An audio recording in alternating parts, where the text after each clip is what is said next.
Representation of data में कल हम लोगों ने क्या क्या देखा? हिस्टोग्राम देखा, फ्रीक्वेंसी पॉलीगन देखा, और क्या देखा? क्यूमुलेटिव फ्रीक्वेंसी के बारे में देखे, ओजाइव्स, है ना, ओजाइव्स। हाँ, तो 3 तरह के देखे थे। अब बाकी और हैं, तो उन बाकी को भी देखना है। तो एक्चुअली ये रिसर्च में या प्रेजेंट करने के लिए आपको जब करते हो ना, तो आपको पता होना चाहिए कि हम कैसे करेंगे, कहाँ करेंगे, है कि नहीं? सर एक क्वेश्चन था। Good morning sir. सर जैसे कि जब हम लोग बनाते हैं क्लास बाउंड्री की 9 से मान लीजिए 7 से 8 का इसमें है, 8 से 9 इसमें है, तो जो 8 वाला होगा उसको किस में डालेंगे? 7 से 8 में डालेंगे कि 8 से 9 जब वाला में क्लास डालेंगे? बनाते हैं बेटा, जब क्लास बनाओगे तो 7 to 9, 10 to 12 ऐसे करके बनाएंगे, बीच वाला एक छोड़ते हैं। लेकिन जब क्लास बाउंड्री बनाएंगे ना, क्लास बाउंड्री बनाएंगे तो 0.5 इधर 0.5 में करेंगे कंटिन्यूटी के लिए। तो जब 10.5 वाला जो है, जो छोटा वाला है वो इंक्लूड होगा, बड़ा वाला इसमें इंक्लूड नहीं होगा क्लास बाउंड्री के लिए। अच्छा, ठीक है। लेकिन जब हमारा वो डेटा हम लोगों ने क्लास बाउंड्री किया तो पहले बना लिया, क्लास जब बनाया क्लास बाउंड्री तो बाद में बनाते हैं। तो जब हम क्लास बनाए 7 8 दोनों इंक्लूड होगा उसमें, अगर उधर 9 10 शुरू हुआ है तो। और वहाँ 8 और 9 शुरू हुआ है तो? नहीं, 8 9 कैसे शुरू होगा बेटा? आप क्लास बना रहे हो तो वो 0.5 ऐड करना, क्लास बाउंड्री बनाना अलग है, क्लास बनाना अलग है, पता है ना? Yes sir. क्लास में जो अपर लिमिट लोअर लिमिट रहेगा वो दोनों इंक्लूड होगा। तो इधर का होगा तो बाद वाले क्लास में दोनों में से कोई लास्ट वाला लोअर बाउंड्री नहीं बनेगा इसका, उसके आगे वाला लोअर बाउंड्री बनेगा। जी ठीक है। Yes sir. ओके, और कुछ? No sir. ठीक, तो आज हम लोग देखने वाले हैं, म्यूट कर देते हैं हम सबको फिर। ओके, और कोई लोग ऐसे तो नहीं है जो जबरदस्ती आ गए हैं इसमें? ठीक नहीं है। ओके, तो आज हम लोग देखने वाले हैं, आप लोगों को कल हम लोगों ने कर लिया था हिस्टोग्राम, फ्रीक्वेंसी पॉलीगॉन और ओजाइव्स, 3 देख लिया था। आज हम लोग देखते हैं कितना डिस्कस कर सकते हैं। Bar graph, Pareto charts, time series graph, pie chart और स्टेम एंड लीफ प्लॉट्स। तो इन 5 में से देखते हैं, अगर कवर हो गया तो ठीक है, नहीं तो फिर बाद में करेंगे आगे कंटिन्यू। ओके, तो बार ग्राफ है। बार ग्राफ से, बार का मतलब आप लोग जानते होंगे, बार का मतलब होता है रॉड, जैसे पतला ऐसा, मतलब रॉड टाइप का चीज को बार बोलते हैं। ठीक है, जैसे ये लाइन दिख रहा है इसको बार बोलते हैं, दिख रहा है ना लाइन, तो इसको बार बोलेंगे। तो बार क्या होता है? Bar graph represent the data by using vertical या हॉरिजॉन्टल बार। ये हॉरिजॉन्टल बार दिखाएं या इसी को हम घुमा दें तो वर्टिकल बार से भी हम दिखा सकते हैं, जरूरी नहीं कि इसी तरह से दिखाएं, वर्टिकल बार से दिखा सकते हैं। अब इनका हाइट जो होता है, हुज हाइट्स और lengths represent the frequency of data. अगर हॉरिजॉन्टल ले रहे हैं तो लेंथ लेंगे, लेंथ लेंगे, नीचे हम जो है उसको, उनका हमने वो डाल रखा है फ्रीक्वेंसी, इस तरफ नीचे फ्रीक्वेंसी है एक्स एक्सिस पे, वाई एक्सिस पे हमने उसका आपको डेटा क्या वेरिएबल जो जिसके लिए करना है एनालिसिस उसका है। ठीक है, तो अगर हम हॉरिजॉन्टल बार ग्राफ ले रहे हैं तो ये जो है इसका लेंथ बताएगा। अगर यही वर्टिकल है, आगे आएगा वर्टिकल बार ग्राफ रहेगा, इसको घुमा दो ये खड़ा हो जाए तो इसमें हम इसको बोलेंगे हाइट। हाइट या लेंथ जो होता है फ्रीक्वेंसी को डिनोट करेगा। जब हम वर्टिकल लेंगे तो वर्टिकल में हमारा वाई एक्सिस पे हमारा आपको फ्रीक्वेंसी आएगा, और अगर हम हॉरिजॉन्टल ले रहे हैं तो हमारा एक्स एक्सिस पे हॉरिजॉन्टल आएगा। ठीक है, इसमें हम कैटेगोरिकल बार ग्राफ, कैटेगोरिकल या क्वालिटेटिव डेटा के लिए भी कर सकते हैं, ये भी करते हैं। ओके, और bar graph can be drawn using इधर हॉरिजॉन्टल या वर्टिकल बार्स, ये आपको मालूम है, अभी देख लिए हम लोग। अब आगे देखते हैं। बार ग्राफ अगर बनाना है तो मान लो कि कहीं किसी स्कूल या कॉलेज ने अपने यहाँ बच्चों का एवरेज निकाला कि बच्चे एवरेज खर्च कितना करते हैं, अमेरिका के किसी इसका है, इलेक्ट्रॉनिक्स पे 700, एक साल में $728 खर्च करते हैं, डॉर्मेट्री डेकोरेशन के लिए $344 खर्च करते हैं, क्लॉथिंग में 141 और शूज में $72 खर्च करते हैं, मान लो। तो अब मैंने दिखाना है कि कॉलेज के बच्चे कितना खर्च करते हैं, हमें इसको ग्राफिकल फॉर्म में दिखाना है मान लीजिए। तो ग्राफिकल फॉर्म में दिखाना है तो सबसे पहले हम एक्स और वाई एक्सिस ड्रॉ कर लेंगे, है ना। सबसे पहले क्या करेंगे, एक्स और वाई एक्सिस ड्रॉ करेंगे। ये वाई एक्सिस, एक्स और वाई एक्सिस जो है,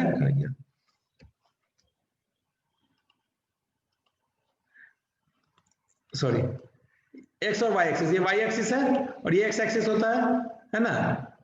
ये एक्स एक्सिस है, ये वाई एक्सिस हम ड्रॉ कर लेते हैं। अब उन पे हमको अब हम देखना है कि हमें हॉरिजॉन्टल बनाना है कि वर्टिकल बनाना है। अगर हॉरिजॉन्टल बनाना है तो यहाँ पर हम फ्रीक्वेंसी डालेंगे। अगर हमें वर्टिकल डालना है तो वाई पे हम फ्रीक्वेंसी डालेंगे। फ्रीक्वेंसी का मतलब है कितना पैसा खर्च हो रहा है, वही है ना फ्रीक्वेंसी।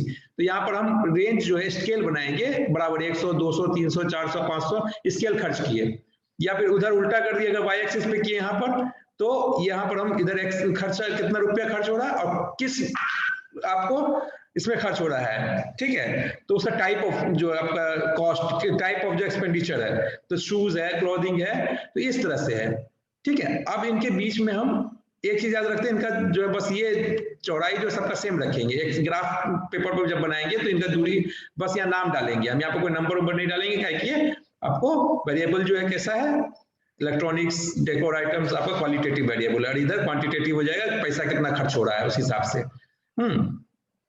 तो अब उसको ऐसे बनाए या ऐसे बनाए, ये वाई एक्सिस पे हमने जब डाला आपको फ्रीक्वेंसी तो वर्टिकल बन गया, जब एक्स एक्सिस पे डाला तो हमने वो हॉरिजॉन्टल बन गया।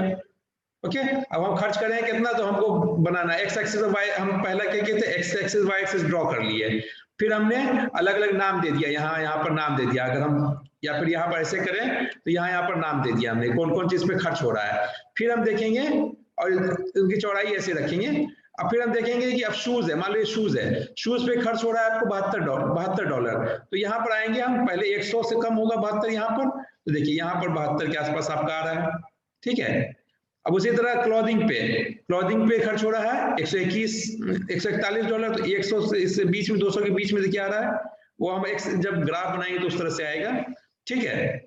उसी तरह खर्च करके हम ऐसे ग्राफ बनाते हैं। ग्राफ पेपर पे बना सकते हो आप, कंप्यूटर से भी बनता है। कंप्यूटर से बनाना अभी हम पहले नहीं सिखा रहे हैं, क्योंकि पहले उसका आप लोग वो सीख लीजिए प्रिंसिपल, ठीक है। फिर ड्रॉ करिए, आप उसको बनाइए, हाइट से आपको पता चल जाएगा कि ये इसका लेंथ है, तो इसका सबसे ज्यादा लेंथ है, तो ये मान लो यहाँ तक आ रहा है, देखिए ये यहाँ तक आ रहा है 728 तक, मतलब ये सबसे ज्यादा खर्च हो रहा है। इसमें भी देखिए सबसे बड़ा ग्राफ ये है, सबसे बड़ा बार ये है, तो सबसे ज्यादा इसी चीज पे खर्च हो रहा है। फिगर देख के समझ में आ रहा है ना। फिर उसके बाद इस पे खर्च हो रहा है 344, फिर उसके बाद इस पे खर्च हो रहा है, तो ये जो भी चीज है उसका नाम आप देख लो कि क्लॉथिंग पे तीसरे नंबर पे खर्च है, और सबसे कम खर्च कर रहे हैं शूज पे, है ना। तो अब यही होता है आपका फ्रीक्वेंसी, सॉरी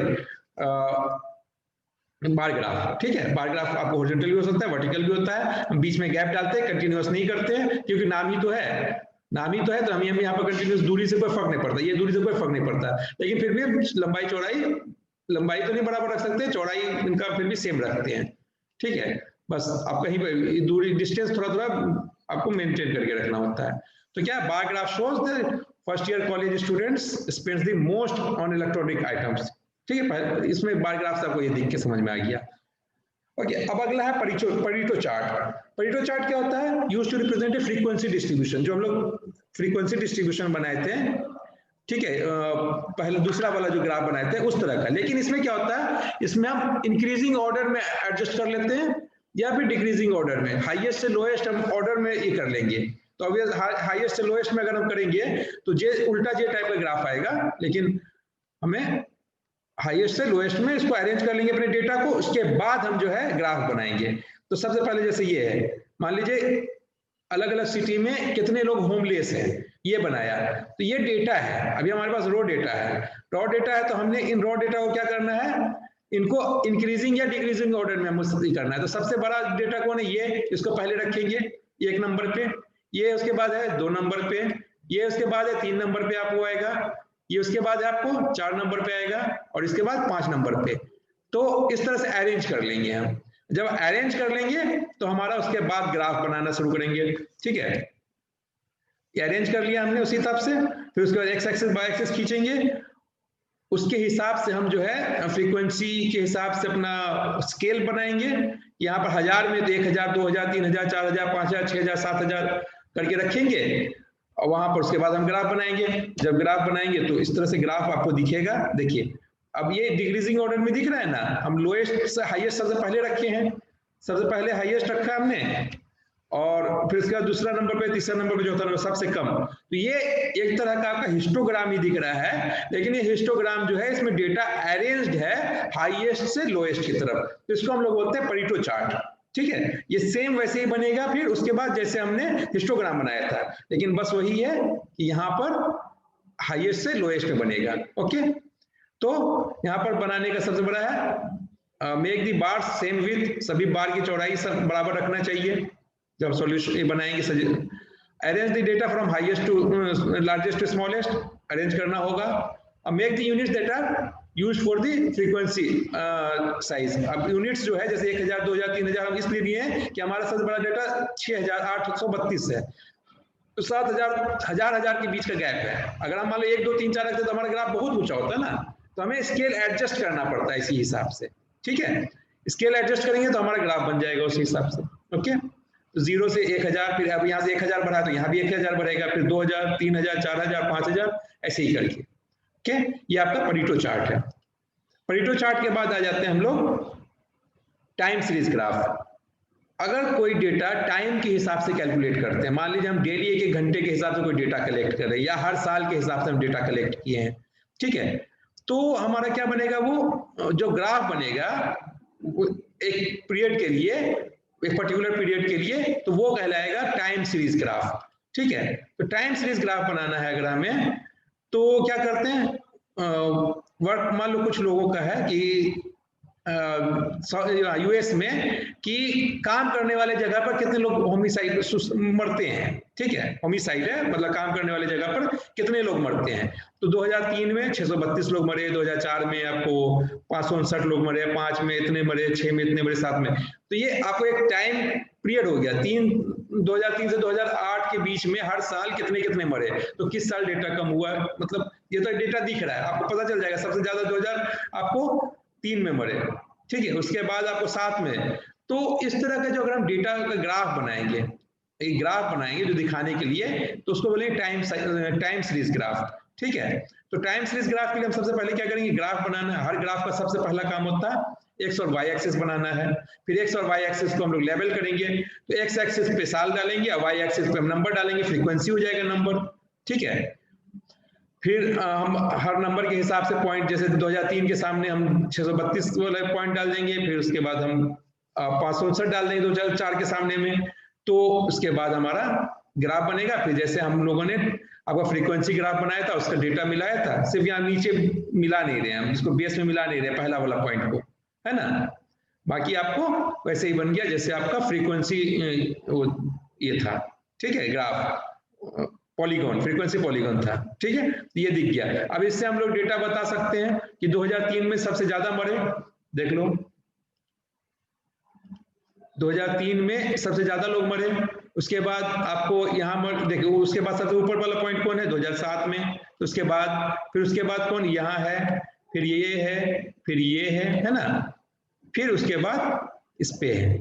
ओके, तो ऐसे हम बोल सकते हैं कि हमारा डेटा पहले घट रहा था, ओवरऑल घटा है। देखिए, अगर ओवरऑल देखिए तो यहाँ से यहाँ तक घटा है हमारा, लेकिन हम देखेंगे कि हमारा जो है ना, पहले घटा, फिर बढ़ा, ज्यादा थोड़ा सा स्लाइटली बढ़ा, फिर घट गया, फिर बढ़ गया अचानक से 2007 में। तो इस तरह ग्राफ हम लोग बता सकते हैं। ठीक है, उसी तरह अगर हम एक ही ग्राफ में दो अलग अलग जगह कंपैरिजन कर लें, मान लो कि हम टाइम सीरीज ग्राफ में कि कितने परसेंट आदमी मरे, कितने परसेंट औरत मरे बूढ़े लोगों में, मतलब उसी में से अगर हम निकाल लें कि टोटल लोग मरे, उसमें मेल और फीमेल कुछ मरे, लेकिन उसमें से हम बोले एल्डरली पीपल, बूढ़े लोग कितने मरे, तो हम उसमें मेल और वीमेन का अलग अलग कर लेंगे, मेल और फीमेल का अलग अलग ग्राफ, एक ही ग्राफ में दोनों दिखा रहे हैं, है ना। तो ये कंपाउंड टाइम सीरीज ग्राफ कहलाएगा। क्या कहलाएगा? Compound time series graph. ठीक है, ये कंपाउंड टाइम सीरीज ग्राफ है, आपको एक जो है कलेक्टेड ओवर पीरियड, किसी एक पर्टिकुलर पीरियड पे आपको कलेक्ट किया हुआ है ना।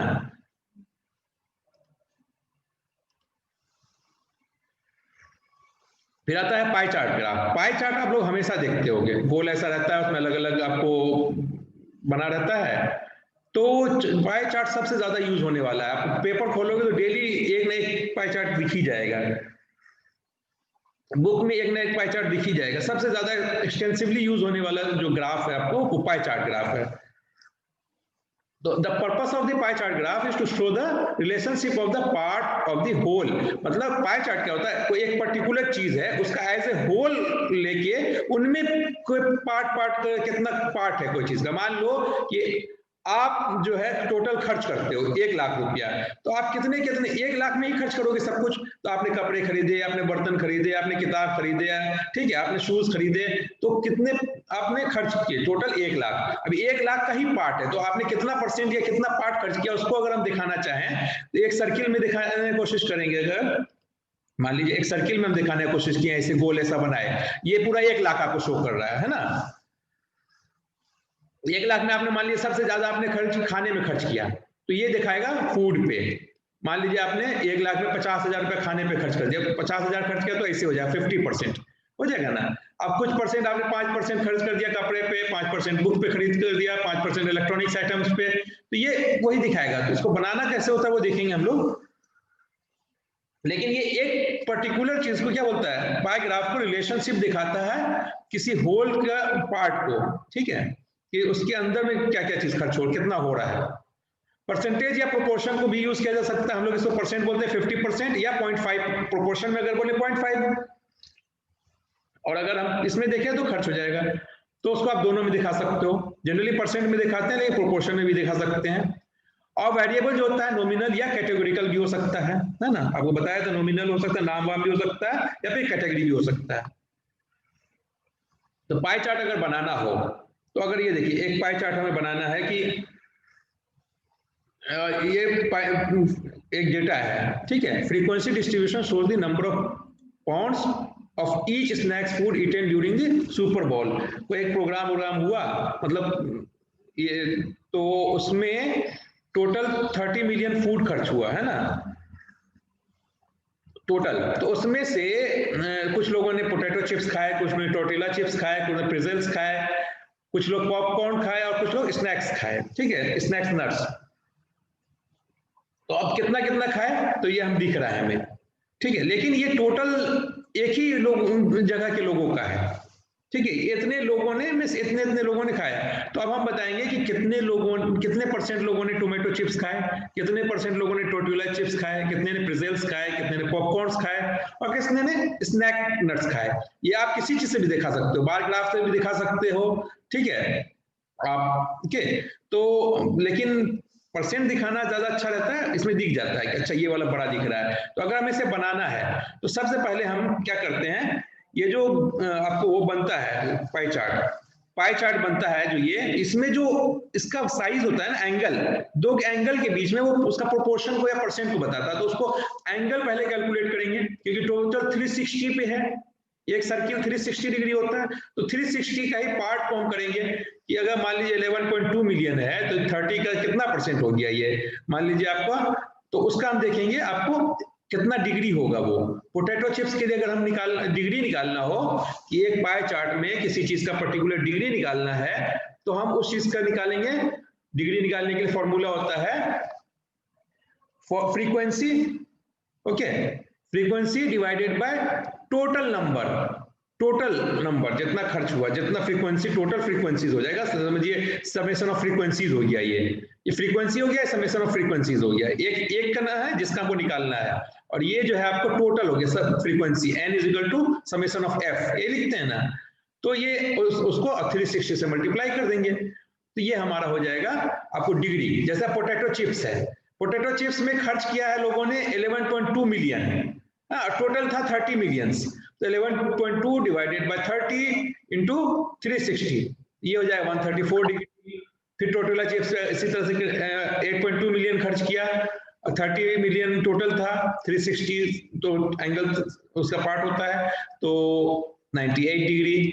आपको प्रेजेल के लिए आ जाएगा 52 डिग्री। तो अब जब हम ऐसे बनाएंगे ना, सर्किल ग्राफ बनाएंगे, तो ये सेंटर है, तो हम अब देखिए 134, ये 134 मान लीजिए जैसे हम बना दिए, ये डिग्री हो गया 134 डिग्री, है ना, ये वाला एक नंबर वाला 134 डिग्री, ये हम जब बना सकते हो ना ग्राफ में सर्किल बना के, 134 डिग्री हो गया। तो अब यहाँ पर हम लिख देंगे potato chips, okay, potato chips हो जाएगा, ये पोटैटो चिप्स हो जाएगा, लिख देंगे। हम लोग परसेंट कैलकुलेट करना है तो हम आगे परसेंट भी कैलकुलेट करेंगे। तो उसी तरह हम लोग टोर्टिला चिप्स के लिए 98 डिग्री है, तो 98 डिग्री टोर्टिला चिप्स के लिए है, 52 डिग्री आपके लिए, उसके लिए है, ऐसे ऐसे करके हम लोग पार्ट अब पता चल जाएगा उसके सबसे। तो आगे चलते हैं, फिर हम परसेंट निकालना है। परसेंट निकालने के लिए आपको जैसे वहां हमने किया था फ्रीक्वेंसी बाय n इंटू 360 था, एंगल नहीं, डिग्री निकालने के लिए, एंगल निकालने के लिए, लेकिन यहाँ परसेंट के लिए हम 100 से मल्टीप्लाई करते हैं, है ना, तो परसेंट आ जाएगा, तो 37.3%। तो ये जो है 134 डिग्री है, वो टोटल कितना है, ऐसे भी आप निकाल सकते हो, 134 जो है 360 का कितना पार्ट है, 137.3% है, तो आप ऐसे भी निकाल सकते हो, उससे भी निकाल सकते हो। ओके, तो अब यहाँ पर हम लिख देंगे पीसी मतलब पोटैटो चिप्स 37.3 डिग्री, यहाँ एंगल लिखने की जरूरत नहीं पड़ेगा हमें, 37.3 डिग्री। टोटुला चिप्स यहाँ पर 27.3%, ओके, डिग्री नहीं लिखने की जरूरत पड़ेगा। प्रेजेल्स 14.3%, पॉपकॉर्न्स 12.7%, स्नैक्स 8.3%। ये ग्राफ बन जाएगा, उसमें लिख देंगे तो लोग को दिख जाएगा, अच्छा स्नैक्स में लोगों ने 8.3% ही खर्च किया है, सबसे ज्यादा पोटैटो चिप्स पे खर्च किया है ना। तो इस तरह से फिर ग्राफ बन जाएगा आपका। ओके, ये आपका कहलाएगा पाई चार्ट। ओके, ठीक है, तो आपका ये क्वेश्चन है, आप लोग इस क्वेश्चन को उतारोगे और बनाओगे इसको पाई चार्ट। ब्लड ग्रुप है किसी पर्टिकुलर जगह पर का, तो कितने लोग हैं, कितना परसेंट है, तो इसका आप लोग जो है डिग्री और ये सब निकाल के इसका पाई चार्ट बनाना। ठीक है, पाई चार्ट बना के मुझे भेजना। ओके, बन जाएगा ना। सर एंगल तो कैलकुलेट कर निकालेंगे ना। हाँ, एंगल कैलकुलेट करोगे और आपके पास कंपास और वो होता है, उससे आप जो प्रोटेक्टर होता है उन सब से एंगल बना के आप बना लेना सर्किल, और उसमें एंगल तो कैलकुलेट कर लोगे ना। देखो फ्रीक्वेंसी है 5 इसका ए का, टोटल है 25 है ना, तो 25 है तो 5 तो 360 डिवाइडेड बाय 5 72 डिग्री अच्छा, हो गया ना। तो फिर 72 डिग्री एंगल का वहां पर बना देंगे। हाँ, पाई 72 चार्ट। वो ये हो जाएगा ना। हाँ, फिर उसी तरह यस आप सर, समझ गए ना सब। जैसे 4 है, 4 डिवाइडेड 25 इंटू 360, तो आपका कितना आएगा वो आप निकाल सकते हो जी। तो आप बनाओ, इसको कोशिश करो। ओके, फिर एक है स्टेम एंड लीफ प्लॉट्स, ये ग्राफ का लास्ट है। ये एक तरह का ग्राफ नहीं भी बोल सकते हो, बोल भी सकते हो, ठीक है। इसमें आप नंबर ही, डेटा ही दिखाते हैं हम, लेकिन एक फॉर्म में दिखाते हैं, ठीक है, ग्राफिकल फॉर्म में नंबर ही दिखाते हैं हम लोग, कोई ग्राफ व्राफ ज्यादा कुछ नहीं रहता है। तो इसमें क्या होता है, स्टेम और लीफ, जैसे एक प्लांट होता है, एक मेन स्टेम हुआ, उसके चारों, उसके आगे लीफ निकलता है ना। एक स्टेम होता है, उसके आपको ऐसे ऐसे लीफ निकलता है ना, इधर भी निकल सकता है या इधर आपको। तो अब इसी तरह से तो ऐसा डेटा अरेंज करना कि इस तरह से दिखे, यहाँ पर एक स्टेम बना दें, उसके लीफ बना दें। ओके, तो वो कहलाएगा स्टेम एंड लीफ प्लॉट्स। इसमें नंबर ही लिखते हैं, इसमें कोई फोटो बाकी नहीं बनाते हैं, ठीक है। तो the stem and leaf plot is method of organizing data, data organization भी है, साथ ही साथ सॉर्टिंग और combination of sorting and graphing भी है, थोड़ा सा सॉर्टिंग और ग्राफिंग है। मेनली ये ऑर्गेनाइजिंग ही टाइप का है, लेकिन इसमें सॉर्टिंग और ग्राफिंग रिप्रेजेंटेशन भी होता है, ठीक है। तो इसलिए इसको हम लोग बोलते हैं प्लॉट्स, ग्राफ नहीं बोल रहे हैं इसको हम लोग, इसमें ग्राफ इसलिए नहीं बोल रहे, फोटो नहीं बना रही है, प्लॉट्स है ना। It has been advantage over a grouped frequency distribution of getting the actual data. Actual data को देख के आपको बताना आसान होता है, अभी दिख जाएगा। तो देखिए इसमें क्या होता है, stem and leaf plot. Stem and leaf plot is a data plot that uses part of the data value and the stem and part of the data value as the leaf. एक ही data का जैसे 53, 54, 55, 56 है, तो उन्हीं में से 5 को हम लोग स्टेम बना लेंगे, 3 को लीफ बना लेंगे, आगे देख के समझ में जाएगा। तो उसको फिर हम लोग अरेंज करना होता है। अगर हमें अरेंज करना हो तो देखो, अगर हमें स्टेम और लीफ ग्राफ बनाना है तो क्या है, ऑड पेशेंट टेस्टिंग सेंटर है कोई हॉस्पिटल का, नंबर ऑफ कार्डियोग्राम्स, मतलब हार्ट का जो कार्डियोग्राम ले रहे हैं पर डे 20 दिन तक लिया गया, तो एक दिन में कितना लिया गया, एक दिन में मान लो 25 लिया गया, दूसरे दिन 14 लिया गया, 36 लिया गया। तो इसके लिए हम स्टेम लीफ ग्राफ 20 दिन के लिए हमें एक बनाना है, ठीक है। तो कैसे स्टेम लीफ ग्राफ बनाएंगे हम लोग, तो इसको हम लोग डेटा को पहले अरेंज कर लेंगे घटते से बढ़ते में। तो सबसे पहले अरेंज दी डेटा ऑर्डर में, तो देखो 0 to 13, 14, 20 ऐसे करके हमने 32, 33, 36 ये कर लिया, ठीक है। अब इसके बाद हम करेंगे कि जैसे 10 से नीचे 10 10 के हिसाब से अलग कर लेंगे, 10 से नीचे है तो इसको अलग कर देंगे, ये यहाँ तक आपको 20 से नीचे है, ये हो जाएगा, अलग कर लेंगे तो अरेंज कर लिए। फिर 20 वाले के हिसाब में ये आ जाएगा, इसको अलग कर लेंगे थोड़ा सा अलग। फिर ये 30 वाला ये हो जाएगा और ये भी 30 वाला में ही है, ठीक है। फिर आपको 30 में ये भी आ रहा है, फिर 40 वाले में ये आ रहा है, अब 50 वाले में ये आ रहा है। तो हमारा क्या आ रहा है, ये आपको 0 वाला भी आ रहा है ना, 0 पहला डिजिट देखिए सबका, 1 वाला भी 10 में भी आ रहा है, 2 वाला भी आ रहा है, ठीक है, 3 वाला आ रहा है, 4 वाला आ रहा है, 5 वाला, अब हमें अरेंज करना पड़ेगा ऐसे, और 6 वाला आ रहा है ना। अब हम क्या करें, ऐसे कर लिए। अब 0 के, अब ये बन गया हमारा स्टेम, सबका पहला डिजिट हमने रख लिया, अलग कर लिया, तो ये बन गया हमारा स्टेम, इसको बोलेंगे स्टेम। अब इसके लीफ बनाना है, तो 0 के सामने वाले में सिर्फ 2 है, यहाँ एक लाइन खींच देते हैं ऐसे, है ना। 0 के सामने वाले में 2 है, 1 के सामने में 3 और 4 है, तो 3 भी लिखेंगे, कॉमा 4 भी लिखेंगे, तो इससे बन जाएगा 13 14 दोनों है हमारे पास। 2 के सामने 0 भी है, 3 भी है, 5 भी है, 2 0 3 और 5, तो इससे समझ में आ जाएगा 2 20 हमारा ऐसे है। तो इसको हम लोग आगे देखेंगे, तो इस तरह से हो जाएगा। देखिए हमने स्टेम बनाया, 0 1 2 3 4 हर का पहला डिजिट लिया, और जो बाद वाला डिजिट है उसको हमने उसके सामने लिख दिया। 1 के सामने 3 4 13 14 दोनों था हमारे पास, 20 23 25 था, तो हमारा 20 2 इधर कर दिए, 3 4 2 0 3 5 को इधर कर दिए। फिर हमारे पास था 31 32 32 32 32 33 36 ऐसे था, तो ये 32 हमारे पास 1 2 3 4 बार था 32, तो हमने 32 2 को 4 बार लिखा है, ये नहीं कि एक बार लिखेंगे, नहीं तो उससे हमारा डेटा ये हो जाएगा, पता नहीं चलेगा। तो हमें चलेगा पता कि 30s में सबसे ज्यादा ये है, और सबसे ज्यादा नंबर आने वाला 32 है, ठीक है। उसके बाद 43 44 44 45 था, है ना। इस तरह से हम लोग इसको अरेंज कर लेंगे, तो ये चीज ही कहलाएगा आपको स्टेम लीफ प्लॉट। ओके, तो ये स्टेम लीफ प्लॉट है। इसके लिए अगर हम बनाएंगे तो इस तरह का आप बनाने की कोशिश करो। ये मैं इसे दिखा दे रहा हूँ, ये 50 से शुरू हो रहा है, इसमें 40 50 से नीचे कुछ है ही नहीं, 52 53 से शुरू, 50 से शुरू है मान लो यहाँ पर, है ना। तो 50, इसलिए हम लोग इसी तरह से शार्प करेंगे। ये सबसे ऊपर में हम सबसे छोटा वाला करेंगे, नीचे करेंगे। अगर यहाँ पर बोला जा रहा है कि हमें स्टेम लीफ प्लॉट बनाना है 50 54 55 59 60 64 के बीच में, ऐसा क्वेश्चन है। क्वेश्चन है 50 से 54 के बीच का एक बनेगा स्टेम, ठीक है। एक स्टेम का पार्ट होगा 55, मतलब 50 से 60 के बीच में नहीं कर रहे हैं, 50 से 54 55 से 59। तो हम इसीलिए यहाँ पर देखो 5 को 2 बार लिखे हैं। 5 को 2 बार क्यों लिखे हैं, तो हम डेटा अरेंज करना पड़ेगा कि 54 से नीचे 50 से 54 के बीच वाला करना होगा अलग, फिर हमें 55 से 59 के बीच वाला करना पड़ेगा, तो 55 से 59 वाला दूसरा लाइन में आएगा, फिर 60 से 64 वाला तीसरा लाइन में, फिर 65 से, अगर नहीं रहा तो हम वहां पर कुछ नहीं लिखेंगे, वहां पर कुछ नहीं लिखने का मतलब होगा 0 0 भी नहीं लिखेंगे, 0 लिखने का मतलब है तो वो डेटा है, कुछ नहीं लिखेंगे तो मतलब वो है, वहां पर कुछ उसमें कोई नंबर नहीं आ रहा है, ठीक है। ये है। अब हम कंपैरिजन करना है, हमने डेटा इधर कर दिया, अब हम क्या करेंगे, अगर हमको कंपेयर करना है 10 मिनट के टाइम में, हमें कंपेयर करना है डेटा, तो एक डेटा मान लो इधर है, एक और सिटी का ही रहता मान लो यही चीज, तो हम क्या करते हैं एक और इधर बनाते हैं और ये इधर लीफ बनाना शुरू कर देते हैं दूसरे जगह का, तो हमें पता चलता है 5 के इधर वाला तो कंपेयर भी कर लेते हैं। जैसे अब आगे वाला देखो, अटलांटा फिलाडेल्फिया में है, क्या बोलते हैं, number of cities in 2 selected samples of tall buildings in Atlanta and Philadelphia, tall building का जो है कितने हैं, डेटा गया। हेलो, आवाज आ रही है, हेलो, यस सर, आ रही है ना आवाज? हाँ यस सर, ठीक है। तो ये हम अब इसके लिए अगर ग्राफ बनाएंगे तो एक तरफ अटलांटा का बनाएंगे, एक तरफ फिलाडेल्फिया का बनाएंगे, लेकिन हम लीफ की तरफ बीच में स्टेम कॉमन रहेगा दोनों का, है ना। तो इसको हम लोग बनाएंगे तो इस तरह से दिखेगा, ये आपको बनाने की कोशिश करना, ओके।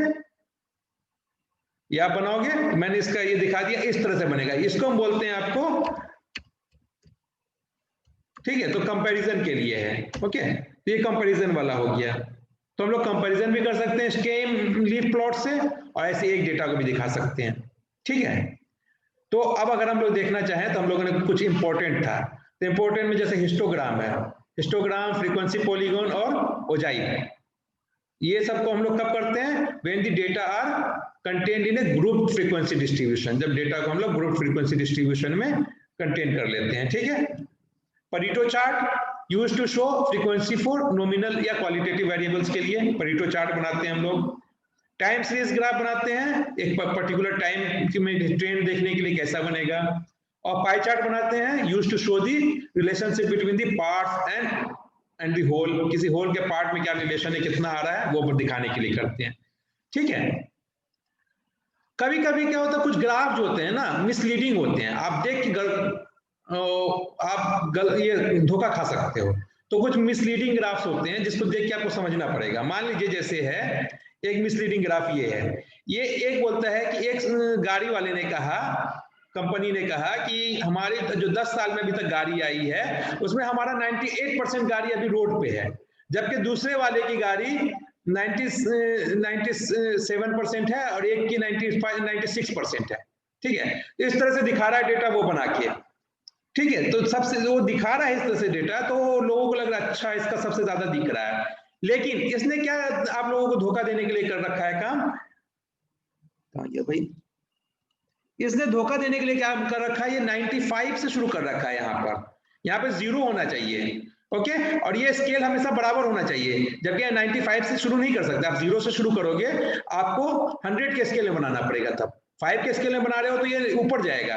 तो अगर हम इसको सही में 0 के स्केल से बनाए और 100 के स्केल तक बनाए बराबर दूरी करके, तो हमारा ले ले ले ले ले ले ले का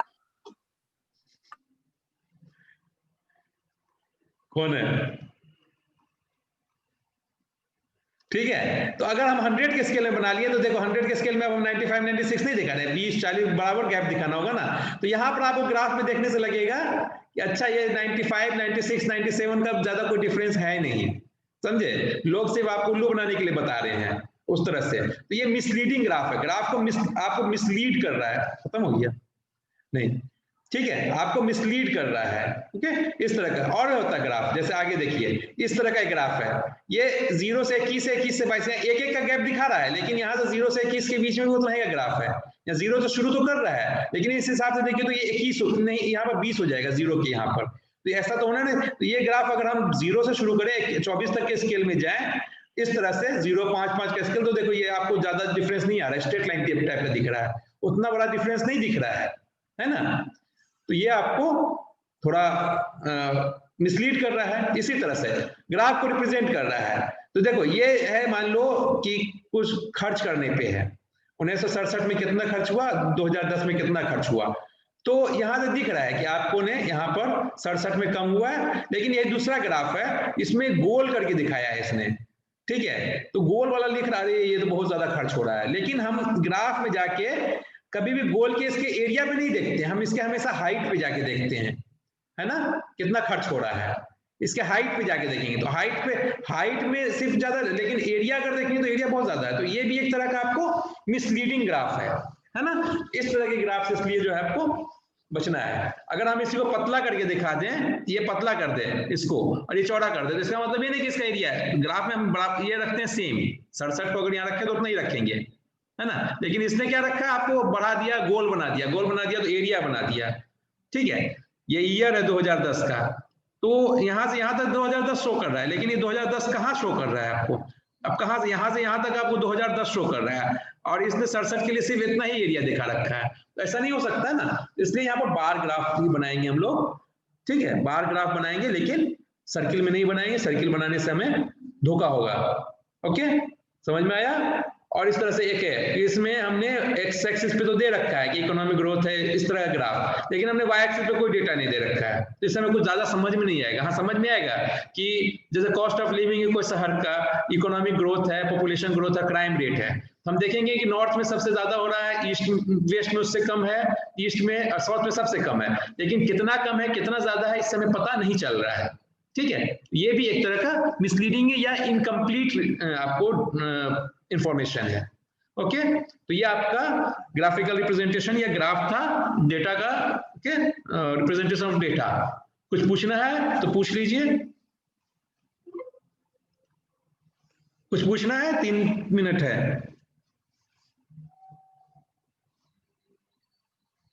हेलो, आवाज आ रही है बेटा? Yes sir. पूछना है कुछ आप लोग? Yes sir.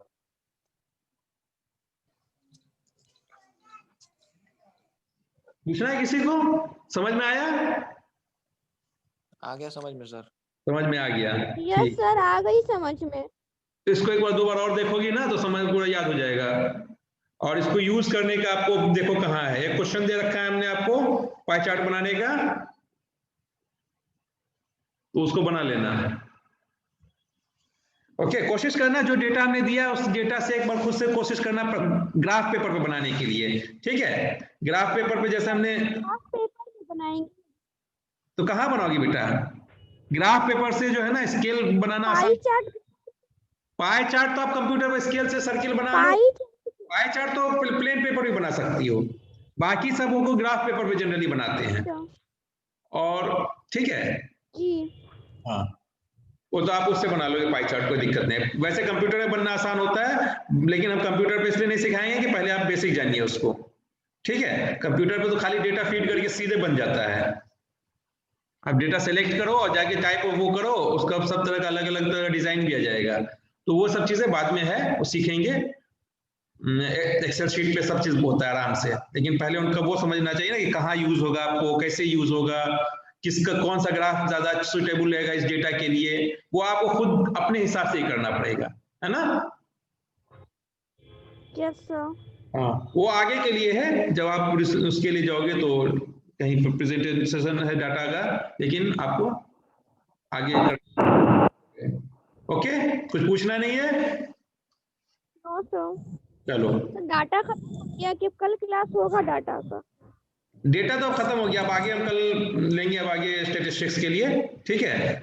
क्या लेंगे अब? आप सिलेबस देखना पड़ेगा आपका, सिलेबस में क्या है, रुको सिलेबस देख लेते हैं एक बार, 1 मिनट बच रहा है।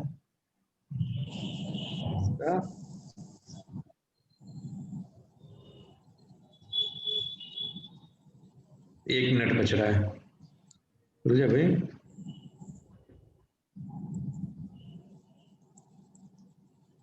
सर हम लोग प्रैक्टिकल के बारे में थोड़ा सोचिए सर। लेंगे तुम्हारा क्लास